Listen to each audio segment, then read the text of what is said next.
नमस्कार, breaking now देख रहे हैं आप और मैं हूं आपके साथ परवीन शेख। इस वक्त की बड़ी खबर सुप्रीम कोर्ट से आ रही है। सुप्रीम कोर्ट में योगी सरकार की बड़ी जीत हुई है।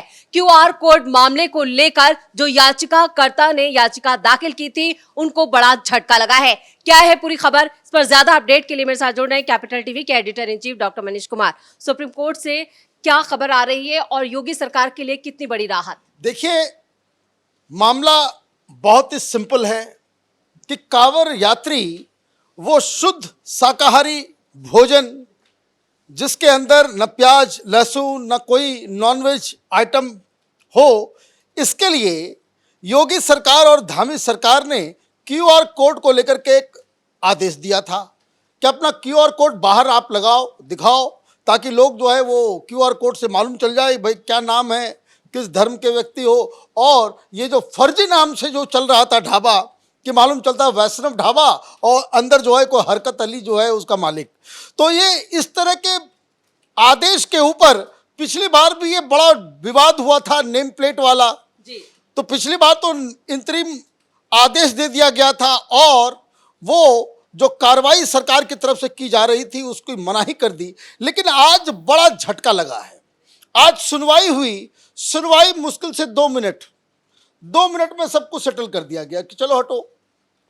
क्या हो सकता था, किस आदेश किस लिए ये लोग गए थे जी। ये लोग गए थे कि देखिए कांवड़ यात्रा तो शुरू हो गया, 23 तारीख को खत्म हो जाना है, मतलब 22 तारीख तक लोग हरिद्वार से निकल करके वो दिल्ली के बॉर्डर तक भी आ जाएंगे, अपने अपने घर गांव सब पहुंच जाएंगे 22 तारीख को ही।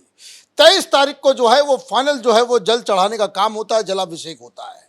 तो अब इसमें जो याचिकाकर्ता की मंशा थी कि अभी कोई इंतरिम राहत मिल जाए ताकि ये जो आदेश लागू किया गया है अभी जो ऑलरेडी इन प्लेस है उसको रोक लगाई जा सके और फिर से वही हरकत अली जो है वैष्णव ढाबा जो है वो चलाता रहे। जी। इसलिए वो लोग गए थे।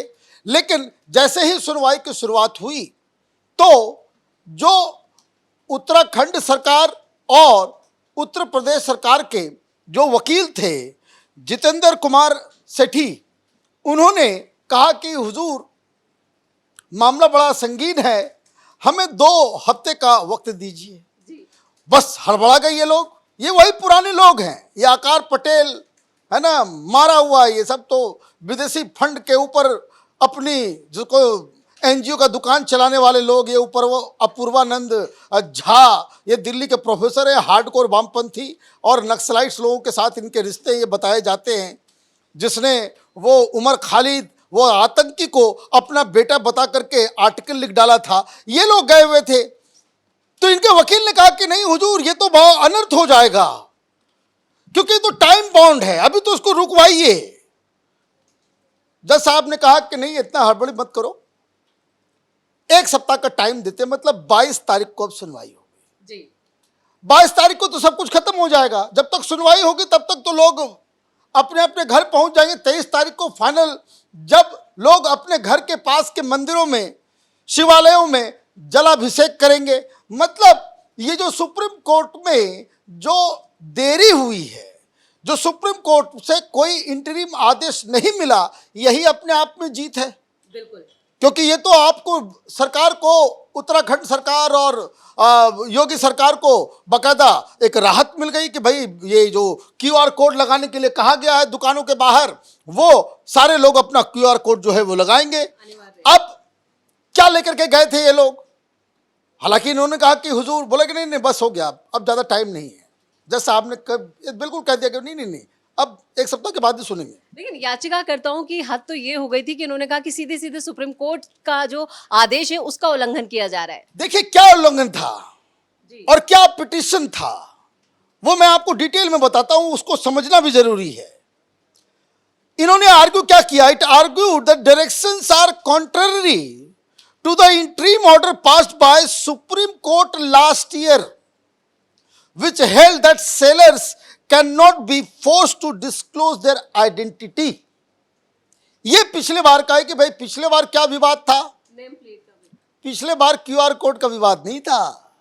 पिछले बार योगी सरकार ने कहा था कि जिसका जिसका ढाबा है सब अपना नाम लिखोगे और कौन कौन लोग अंदर काम कर रहे हैं उसका भी नाम लिखोगे कि भाई वहाँ खाना बनाने वाला कौन है, खाना बांटने वाला कौन है, कैशियर कौन है, मैनेजर कौन है, मालिक कौन है, ये सब बाहर बोर्ड के ऊपर। तो पिछली बार क्या विवाद था, वो नेम प्लेट का विवाद था जिसमें ये कहा गया था कि भाई अभी इसको रोक कर रखो, उसके ऊपर अभी भाई इंटरिम ऑर्डर ही था उसका।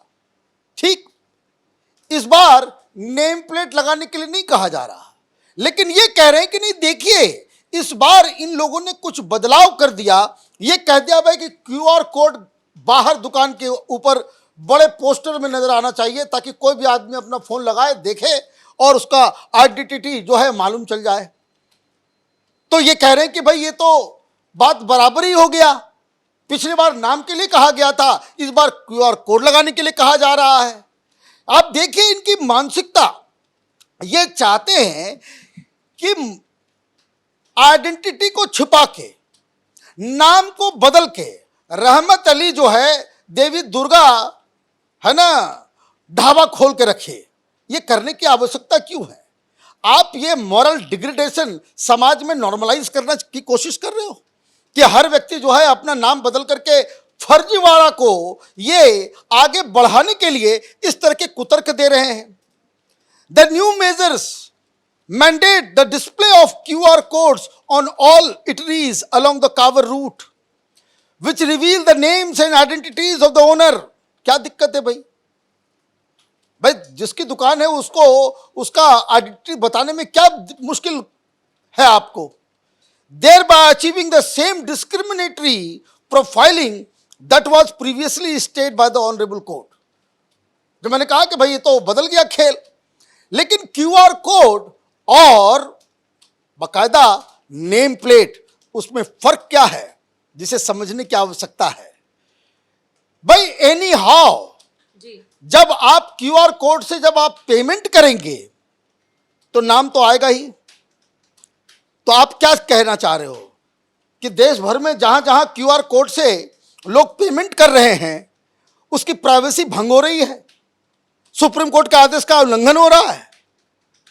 ये बकवास इन्होंने किया इसलिए चूंकि सुनना है, बड़े लोग हैं भाई, ये लोग लेफ्ट लिबरल कबाल के पहुंचे हुए खिलाड़ी हैं, आर्टिकल लिखते हैं, ये सब जो मन आता है सो करते हैं।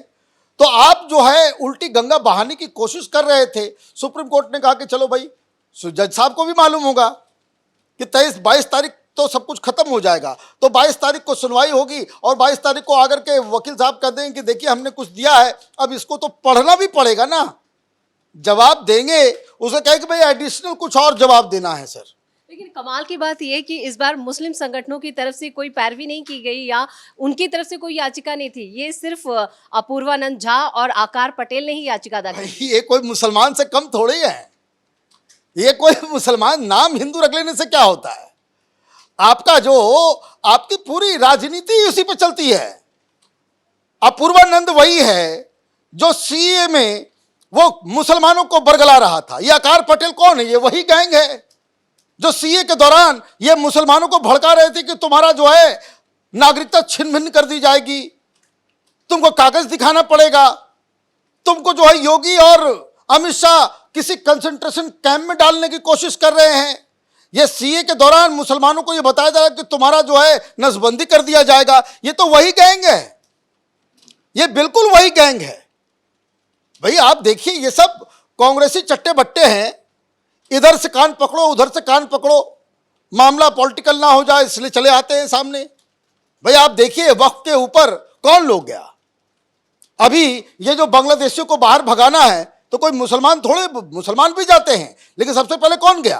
ये महुआ मोइत्रा गई, ये मुसलमान थोड़ी है। ये मनोज झा गया, ये मुसलमान थोड़ी है। ये मुसलमानों की पैरवी करने के लिए संजय सिंह, केजरीवाल, तेजस्वी यादव, अखिलेश यादव अपना पूरा का पूरा ताकत लगा देता है। तो ये सब तो हिंदू हैं।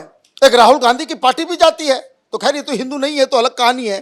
तो वो आप इस बात को समझिए कि ये डिसरप्शन करने की कोशिश में लगे हुए हैं। इनको दिखाना है कि बड़ी हे दृष्टि से एक कांवर जाने वाले लोग जो हैं, आप देखिए बहुत सारे सोशल मीडिया में कि भाई वहाँ जो कांवर जाने वाले लोग जो हैं वो गंदे लोग हैं, वो उपद्रवी हैं, तो वो हंगा। ये पूरा का पूरा जो है वो पुराने जमाने, वो एक नरेशन, एक नैरेटिव जो है तैयार करने की बात है।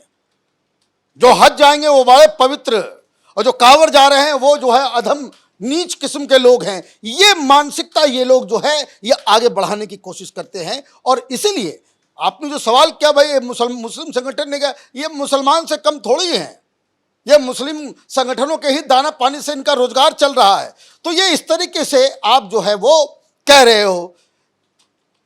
That the directive to reveal religious caste identity caused under the garb of lawful license requirement is a breach of privacy rights। अच्छा, QR कोड लगाने से प्राइवेसी राइट्स जो है वो जो है हनन हो रहा है। तब तो पूरे देश भर में बंद कर देना चाहिए भाई, QR कोड से पेमेंट कोई नहीं करे, है ना। फिर QR कोड से कहीं पेमेंट ना करे। तुम लोग बैलगाड़ी वाले जमाने में रहना चाहते हो, है ना। ये आप हर वक्त आप अपनी ही बातों को लेकर के किसी पिटीशन में आप कुछ और कहते हो, किसी पिटीशन में कुछ और कहते हो, कभी उल्टा लटकते हो, कभी पैर पे खड़े हो जाते हो, कभी हाथ पे खड़े हो जाते हो, कभी जमीन में लौटने लग जाते हो। आपने पूरे जुडिशियल सिस्टम का जो है तमाशा बना करके रख दिया है। तो इसलिए जो आज जो फैसला आ गया है, एक तरीके से हमारे लिए तो वो फैसला ही है। कारण क्योंकि 22 तारीख को सुनवाई होगी, सब शाम तक ये उसका रिजल्ट आएगा।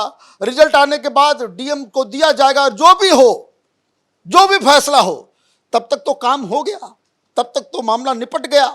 तो ये एक करारी हार आज फिर से इस सेकुलर ब्रिगेड को आज सुप्रीम कोर्ट में देखना पड़ा है। आप ये लोग कोई बोल नहीं रहा, एक कालनेमी ऑपरेशन चल रहा है हरिद्वार के अंदर। धामी साहब को तो सैल्यूट देना चाहिए कि वो पकड़ रहे हैं, एक एक बाबा को पकड़ा जा रहा है। मालूम चल रहा है कि 150 के आसपास ऐसे बाबा पकड़ाए हैं जिनका आधार कार्ड और जिनको वो पकड़ा जाता है तो मालूम चलता है कि उनका कुछ नाम और है। वो मुस्लिम्स हैं, लेकिन वो गेरुआ वस्त्र धारण करके, चंदन टीका लगा करके वो बिल्कुल जो है वो वहां पे लूट खसोट करने में लगे हुए हैं। तो मतलब तो भाई बताना चाहिए, भाई कहाँ है भाई मदनी साहब को आना चाहिए सामने, बोलना चाहिए भाई इस्लाम से बाहर निकालो इन लोगों को। ये लोग नाम बदल करके आप इस तरह का काम कर रहे हो। ये जमीयत उलमा हिंद वाला कहां है? मतलब आप लोगों की ये जहनियत हो गई है कि हिंदू सब कुछ हराम है, लेकिन हिंदुओं का माल जो है वो बड़ा हलाल है। ये तमाशा बंद होना चाहिए और जो आज फैसला हुआ है वो स्वागत योग्य है। चलिए, इस तमाम जानकारी के लिए बहुत बहुत धन्यवाद। तो कांवड़ रूट मार्ग पर QR कोड मामले में याचिकाकर्ता अपूर्वानंद झा और आकार पटेल को मुंह की खानी पड़ी है। अब ये मामला 22 जुलाई तक के लिए टाल दिया गया है। 22 जुलाई को सुप्रीम कोर्ट इस पर सुनवाई करेगा, लेकिन सुप्रीम कोर्ट में योगी सरकार और धामी सरकार की बड़ी जीत हुई है। बड़ी खबर में मेरे साथ इतना ही। कैमरामैन अशोक के साथ मैं परवीन शेख, कैपिटल टीवी।